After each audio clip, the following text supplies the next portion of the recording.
Mga ka-One Stories, marami nga po ang nahihiwagaan ngayon kung ano na nga bang update sa star player ng Los Angeles Clippers na si Kawhi Leonard. Well, heto na mga ka-One Stories, good news nga po ang lumabas ngayon para sa kanyang mga fans. Tara't pag-usapan natin yan at talakayin ng bagong 6'11" center na kukunin ng Los Angeles Lakers. Pero bago yan, please don't forget to hit the notification bell at mag-subscribe sa aking channel.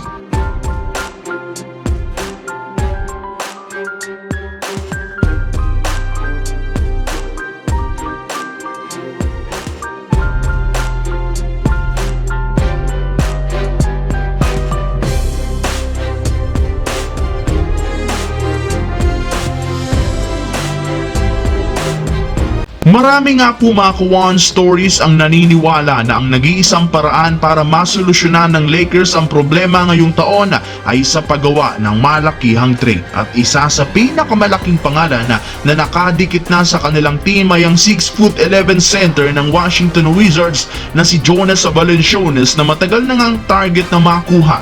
Naniniwala nga po ang mga analyst na matutulungan nito si Anthony Davis sa ilalim sa opensa at depensa man yan. Ayon sa isang insider, maging si Anthony Davis kumbinsido at payag sa ideya na pagkuha ng Lakers sa kanya. Matagal na rin naman nga pong hinihiling nito na makakuha sila ng isang legit na sentro na makakapaglaro siya sa dating posisyon na power forward. Kaya kung sakali man nga pong makuha ito, matutupad na ang request ng kanilang player. Pero kagaya ng naibalita ko sa inyo, kasalukuyan para naman nga pong hinihintay ng Lakers ang restriction ng Wizards para maialok sa trade package sina Gabe Vincent at dalawang future second round pick. Samantala, nagkaroon nga po ang Los Angeles Clippers ng napakasamang laro sa huling pagkatalo sa Minnesota Timberwolves matapos silang matambakan. Mabuti at nanatili pa rin naman sila bilang number 7 sa West na merong record na 14-10. 7 beses na rin naman nga silang nanalo sa huling 10